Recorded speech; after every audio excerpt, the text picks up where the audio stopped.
সত্যি ফাঁস করল ভারতীয় মিডিয়া। কুমিল্লার মুরাদনগরে বিএনপি এবং এনসিপি সংঘর্ষ, আহত অন্তত 15 জন। তারেক রহমান বলেছেন, ফ্যাসিবাদীরা রাজনীতিতে পুনর্বাসনের সুযোগ নিতে ওৎ পেতে আছে। আশুলিয়ায় শহীদ পরিবারের সহায়তা না পাওয়ার অভিযোগ, মির্জা ফখরুলের ক্ষোভ।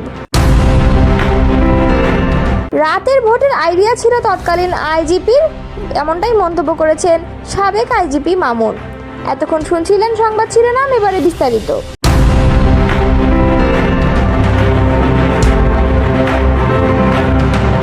টেলিগ্রামে চাঁদাবাজি, অনুমোদিত গ্রুপ পরিচালনা ও রাজনৈতিক কার্যক্রমে অর্থ সংগ্রহের অভিযোগে এবার ওবায়দুল কাদেরের বিরুদ্ধে বিস্ফোরক তথ্য প্রকাশ করল ভারতীয় সংবাদ মাধ্যম।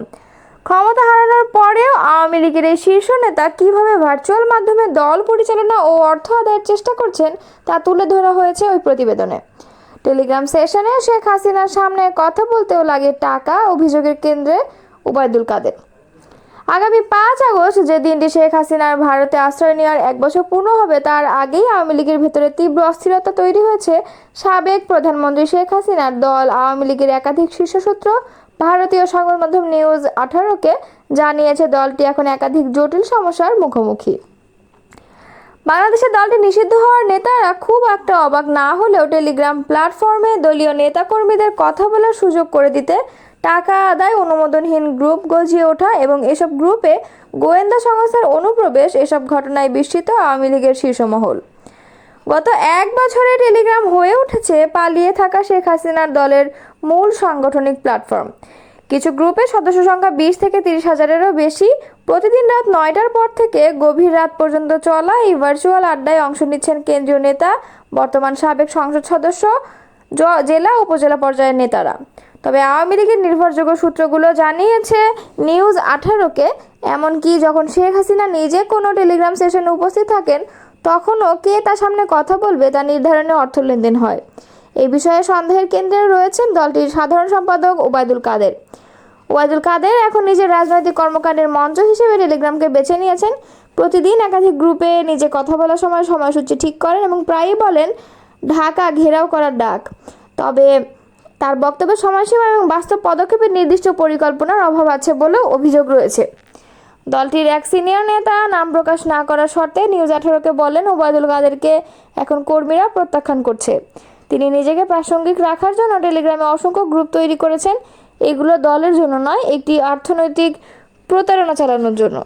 মুরাদনগরে বাংলাদেশ জাতীয়তাবাদী দল ও জাতীয় নাগরিক পার্টির সমর্থকদের সঙ্গে সংঘর্ষের ঘটনা ঘটেছে। এ সময় সাংবাদিক সহ উভয় পক্ষের অন্তত 15 জন আহত হয়েছেন।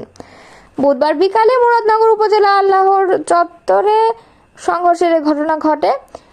পুলিশ জানায়, পূর্ব ঘোষিত কর্মসূচি হিসেবে বিকালে এলজিআরডি উপদেষ্টা আসিফ মাহমুদ সজীব ভুঁইয়ার বিরুদ্ধে অপপ্রচারের প্রতিবাদে বিক্ষোভ মিছিল করে এনসিপি। মিছিল শেষ হওয়ার পথে পিছন দিক থেকে কিছু লোক উস্কানিতে দুপক্ষের মধ্যেই সংঘর্ষের ঘটনা ঘটে। এ সময় উভয় পক্ষের মধ্যে ধাওয়া পাল্টা ধাওয়া ও ইটপাটকেল নিক্ষেপের ঘটনা ঘটে। এই ঘটনায় সাংবাদিক সহ অন্তত 15 জন আহত হয়েছে বলে জানা গেছে। তবে কোনো পুলিশ সদস্য আহত হয়েছে এমন খবর পাওয়া যায়নি। এদিকে বিএনপি নেতাকর্মীদের অভিযোগ, আসিফ মাহমুদের নির্দেশে স্থানীয় বিএনপি নেতাদের বিরুদ্ধে করা মিথ্যা মামলা প্রত্যাহারের দাবিতে পূর্ব ঘোষিত কর্মসূচি চলছিল তাদের। এ সময় এনসিপির লোকজনরাই অতর্কিত হামলা চালালে সংঘাত শুরু হয়। বিএনপির ভারপ্রাপ্ত চেয়ারম্যান তারেক রহমান বলেছেন, ফ্যাসিবাদী অপশক্তি রাজনীতিতে পুনর্বাসনের সুযোগ নিতে ওৎ পেতে রয়েছে। এই জন্য সবাইকে, বিশেষ করে অন্তর্বর্তী সরকারকে সতর্ক থাকার আহ্বান জানিয়েছেন তিনি। বুধবার আশুলিয়ায় ঢাকা জেলা বিএনপির জনসভায় ভার্চুয়ালি যুক্ত হয়ে তিনি কথা বলেন। তিনি বলেন, শত শহীদের রক্তের বিনিময়ে পতিত ও পলাতক ফ্যাসিবাদী অপশক্তি রাজনীতিতে পুনর্বাসনের সুযোগ নিতে ওৎ পেতে রয়েছে। অন্তর্বর্তী সরকারের যে কোনো ভুল সিদ্ধান্তে দেশে গণতন্ত্র উত্তরণের যাত্রা পথকে সংকটে ফেলে দিতে পারে। দেশে ফ্যাসিবাদ, উগ্রবাদ, চরমপন্থা মাথাচাড়া দিয়ে উঠতে পারে। ফলে এই বিষয়ে সবাই, বিশেষ করে অন্তর্বর্তী সরকারকে সতর্ক থাকতে হবে। তারেক রহমান বলেন, জুলাই গণ অভ্যুত্থানে হত্যা চালানো হয়েছিল। সবচেয়ে বেশি মারা গেছেন শ্রমিক, বিশেষ করে সাভার আশুলিয়া শ্রমিকদের উপর গণহত্যা চালানো হয়েছিল। হত্যা করে লাশগুলোকে পুড়িয়ে ফেলা হয়েছিল। লাশের সঙ্গে এমন বর্বরতা, এমন নির্মমতা কারবালার নৃশংসতাকেও হার মানিয়েছে। তিনি বলেন, গত বছর জুলাইয়ের যে আন্দোলন শুরু হয়েছিল সেই আন্দোলনে কিন্তু সরাসরি শ্রমজীবী মানুষের সরাসরি কোনো স্বার্থ জড়িত ছিল না, কারণ তারা কোনো সরকারি চাকরির আশা করেননি।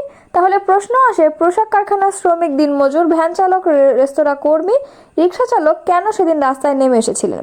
কারণ সেদিন ফ্যাসিস্ট সরকার যদি রাষ্ট্র ক্ষমতায় থাকে তাহলে কেউ তার গণতান্ত্রিক অধিকার ফেরত পাবে না, কোনো ন্যায্য দাবি আদায় হবে না। এই কারণে শ্রমিকরা রাস্তায় নেমে আসে। বিএনপির ভারপ্রাপ্ত চেয়ারম্যান বলেন, প্রতিটি নাগরিক যাতে নিজের কথা বলতে পারেন, নিজের ভোট যাতে নিজে দিতে পারেন, নিজের রাজনৈতিক অধিকার প্রয়োগ করে সরকার গঠন বা সরকার পরিবর্তন ঘটাতে পারেন, জনগণের রাজনৈতিক ক্ষমতায়নে এই রাজনীতিটি বিএনপি বাংলাদেশে প্রতিষ্ঠা করতে চায়। এই রাজনৈতিক ক্ষমতা প্রয়োগের অন্যতম মাধ্যম হলো নির্বাচন। একটি দায়িত্বশীল রাজনৈতিক দল হিসেবে বিএনপি একটি অবাধ নির্বাচনের দাবিকে অগ্রাধিকার দেয়। আমি বিশ্বাস করি, স্থানীয় সরকার থেকে শুরু করে জাতীয় সরকার পর্যন্ত প্রতিটি স্তরে জনগণের সরাসরি ভোটের মাধ্যমে নিজেদের পছন্দের প্রতিনিধি নির্বাচনের সুযোগ পাবে। এতে জনগণের অধিকার প্রতিষ্ঠা পাওয়ার পাশাপাশি সরকারের জবাবদিহিতার জায়গা তৈরি হবে। 2018 সালের নির্বাচনের আগের রাতেই ব্যালট বাক্স ভরে রাখার আইডিয়া তৎকালীন আইজিপি জাবেদ পাটোয়ারির। এরপর সরকারের পক্ষ থেকে তা বাস্তবায়নে মাঠ পর্যায়ে নির্দেশনা দেওয়া হয় বলে এক জবানবন্দিতে জানিয়েছেন আরেক সাবেক আইজিপি চৌধুরী আবদুল্লাহ আল মামুন। গত মার্চে চিফ মেট্রোপলিটন ম্যাজিস্ট্রেটের সিএমএম আদালতে দেয়া এক জবানবন্দিতে এসব কথা জানা গেছে। 18 ভোট প্রসঙ্গে তিনি বলেন, রাতের ভোট বাস্তবায়ন ও সহায়তায় ডিসি, ইউএনও, এসিল্যান্ড সহ পুলিশ সহ অন্যান্য সরকারি কর্মকর্তাদের যুক্ত করা হয়। জবানবন্দিতে র্যাব ডিজি চৌধুরী আবদুল্লাহ মামুন বলেন, গুম, নির্যাতন, ক্রসফায়ারের মতো গুরুত্বপূর্ণ নির্দেশনা প্রধানমন্ত্রীর দফতর থেকে আসত। শেখ হাসিনার সামরিক উপদেষ্টা তারিক সিদ্দিকীও এই নির্দেশনা দিতেন। আর এসব বাস্তবায়নে বিভিন্ন বাহিনীর গোয়েন্দা সংস্থা কাজ করত। আর রাজনৈতিক ক্ষেত্রে ভালো ভূমিকা রাখা পুলিশ কর্মকর্তাদের বিপিএম, পিপিএম পদক দেওয়া হতো। তিনি আরও বলেন, দীর্ঘদিন গুম থাকা ব্যারিস্টার আরমানকে র্যাবের টিএফআই সেলে রাখা হয়। বিষয়টি সাবেক আইজিপি বেনজির আহমেদ পরে আমাকে জানায়, তবে সব জেনেও কোনো ব্যবস্থা নিতে পারেননি বলে আদালতকে জানান তিনি।